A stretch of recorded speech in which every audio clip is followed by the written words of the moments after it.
السلام علیکم۔ بسم اللہ الرحمن الرحیم۔ بادشاہ نے فقیر سے خواہش ہو کر کہا، مانگو کیا مانگتے ہو؟ فقیر نے کہا، حضور بس میرا پیالہ بھر دیجیے، مجھے اور کچھ نہیں چاہیے۔ بادشاہ ہنسا اور کہنے لگا، بس۔ پھر اس نے سارے پہنے ہوئے جواہرات اس میں ڈال دیے، مگر پیالہ نہیں بھرا۔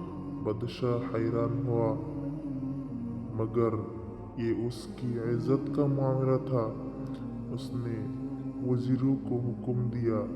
وہاں موجود وزیروں نے بھی اپنے جواہرات اتار کر ڈال دیا، مگر پیالہ خالی کا خالی۔ سلطنت کا خزانہ بھی منگوا کر ڈال دیا گیا، مگر پیالہ نہ بھر سکا۔ فقیر مسکراتے ہوئے واپس جانے لگا۔ بادشاہ ہاتھ باندھے کھڑا ہو گیا۔ فقیر کا یہ جواب سب کو لاجواب کر گیا۔